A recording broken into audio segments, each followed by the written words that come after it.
In today's video, I am going to teach you how to add homepage meta tag collection. Page products page inner pages meta tags to Shopify.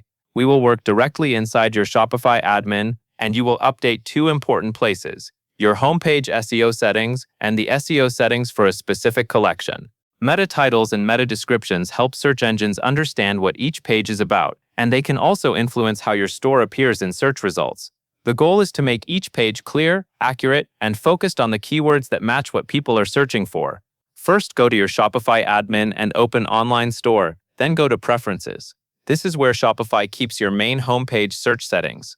On this screen, look for the fields labeled Homepage Title and Homepage Meta Description. The homepage title is typically the blue clickable headline that can show in search results, and the meta description is the short summary beneath it. Click into the homepage title field and enter your primary SEO keywords along with a clear store identifier. Keep it readable and specific to what you sell.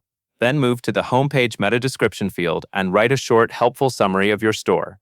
Include your main keyword naturally, and describe what makes your store or product selection valuable. Aim for clarity, avoid keyword stuffing, and make sure it reads like a normal sentence. Once you have filled out both fields, click Save to store your changes. Next, you will add meta tags for a collection page. In the left menu, go to Products, then Collections. You will see a list of your collections. Select the specific collection you want to optimize. This should be a category that people search for, like a product type or a key theme in your store. After you open the collection, scroll down to the bottom until you find the section called Search Engine Listing. This area controls the SEO title and description for that collection page. Click Edit to make changes. Now enter a page title that matches the collection and includes relevant keywords, while still sounding natural. Then write a meta description that describes what shoppers will find in that category. Keep it specific to that collection, and try to highlight selection, quality, or any unique value. When you are finished, click Save. That covers everything you need to know.